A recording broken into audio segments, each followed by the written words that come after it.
PDA panchayat का कोठा में चल रहा है। आइए देखिए ये एक रिपोर्ट।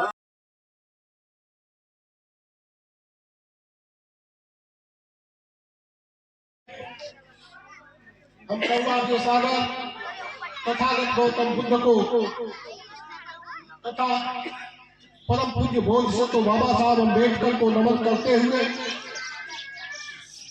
इस देश में सामाजिक आंदोलन के महानायक दुनिया के प्रथम वैज्ञानिक तथागत गौतम बुद्ध, संत कबीर, संत रविदास, संत दादू, ज्योतिबा फूले, माता सावित्रीबाई फूले, साहू जी महाराज, पेरियार रामास्वामी महाराज, राम मनोहर लोहिया, आदरणीय जयप्रकाश नारायण, कर्पूरी ठाकुर सभी के उन संतों गुरु महापुरुषों को हम नमन करते हैं जिनके बदौलत आज हमें इंसान और इंसानियत की जिंदगी जीने का अधिकार मिला। साथियों, पीडीए पर चर्चा हो रही थी। पीडीए एक लाइन में इस देश का कमेरा समाज है जो अपने मेहनत से उत्पादन और निर्माण करता है। सुबह से लेकर शाम तक, झोपड़ी से लेकर महल तक, बच्चों से लेकर दुनिया तक अथक मेहनत करके इस देश को संवारा है।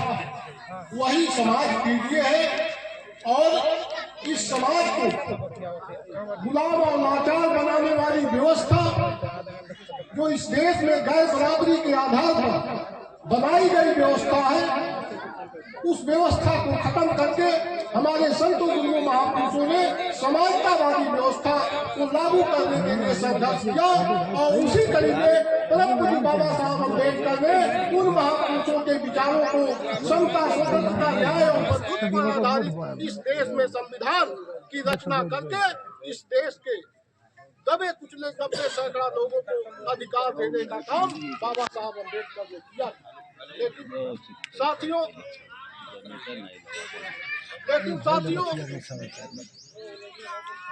यह पीडीए समाज को जो लोग इस देश में देखना नहीं चाहते, वो भारतीय जनता पार्टी के लोग जो एकाधिकारवादी मानसिकता के लोग हैं, जो इस देश में अपना वर्चस्व स्थापित करने का काम करते हैं।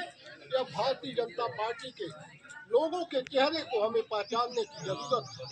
साथियों, दोस्त और दुश्मन का जब हमें पहचान नहीं होगा तो हम पता चलेगा अनजाने में दुश्मन के हाथ को मजबूत करेंगे तो दुश्मन का हाथ हमारे जो है गर्दन को दबाने का काम करेगा, हमारे पीढ़ियों को गर्दन के दबाने का काम करेगा। वही काम आज भारतीय जनता पार्टी हमारे साथ कर रही है। भारतीय जनता पार्टी इस देश के अंदर सामंतवादी समाज के लोगों की पार्टी है, जो राजा रजवाड़े, जमींदार, साहूकार इस देश के लोगों के 90 सैकड़ा लोगों के हक और हकूक का लूटने का काम करते थे। वही भारतीय जनता पार्टी इस देश में करने का काम कर रही है। तो साथियों, हम कहना चाहते हैं हमें आपको बिखरा हुआ समाज और बिखरी हुए परिवार का कोई ताकत नहीं होता। बिखरे हुए समाज को जब इकट्ठा होना पड़ेगा तब एक ताकत बनेगी। इस बिखरे हुए समाज को साजिश के तहत यह समाज भारतीय जनता पार्टी और उनकी प्रभुत्ववादी सोच इस बांटने का काम किया है। इस बात को हमें आपको समझने की जरूरत है। जब हमें इकट्ठा होंगे तभी हमारी ताकत बनेगी। तो साथियों, एक बात कहा गया है कि इस समाज को जिसका राज होता है उसका काज होता है, जिसका राज होता है उसका काज होता है। बाबा साहब अम्बेडकर ने एक वोट का अधिकार दे करके और भारतीय संविधान में हमें सारे अधिकार दे करके हमें ताकत देने का काम किया। लेकिन उस ताकत को हम समझ नहीं पाए। कभी राजा होता था तो हजारों लड़ाइयों में हजारों लाशें कट जाती थी, लाखों लाशें कट जाती, किसान की हत्या हो जाती थी तब जाकर ये राजा बनता था।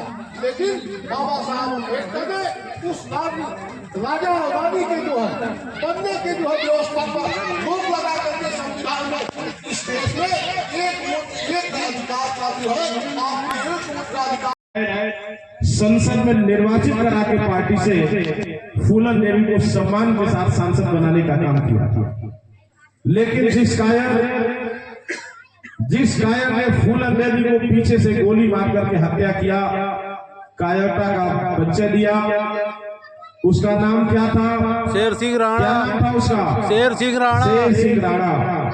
आपको जान के ताजुब होगा कि शेर सिंह राणा जिसने आपकी बहन बेटी फूलन देवी का हत्या किया था, कायरता का पैसे दिया था, यही भारतीय जनता पार्टी की सरकार केवल जाति के नाते उस शेर सिंह राणा को भारतीय जनता पार्टी का स्टार प्रचारक बनाने का काम किया।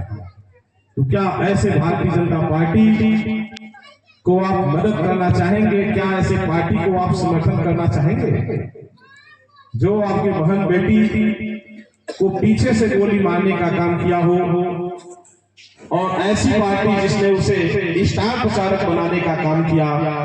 क्या ऐसे पार्टी और संगठन का आप मदद करना चाहेंगे? खिचड़ी चढ़ावल जाए। बोलिए, क्या आप ऐसे लोगों की मदद करना चाहेंगे? तेज बोलिए, थोड़ी मैं कम सुनता भी हूँ। मदद ना कर जाए, खिचड़ी चढ़ावल। हाल ही में हमारे सभी वक्ताओं ने, भाई गिरीश जी ने, सम्मानित विधायक जी ने, शिवशंकर जी ने, सभी लोगों ने अभी जिक्र किया। आगे इसी बगल में अमतौरा में शिवधनी निषाद की हत्या हुई थी। हमारे विधानसभा के अध्यक्ष सम्मानित मनीष यादव कमांडो जी का फोन आता है, तत्काल मैं एसएसपी से बात करता हूँ और तुरंत मैं मेडिकल कॉलेज पहुंचता हूँ। रात में वहां देखता हूँ कि उनकी पत्नी जिसको गोली लगी थी उसको भर्ती तक नहीं किया जा रहा था। वहां जिलाधिकारी और तमाम अधिकारियों से वार्ता करके मैंने भर्ती कराया, और सुबह में जब हम सभी समाजवादी लोग अमतौरा में पहुंचे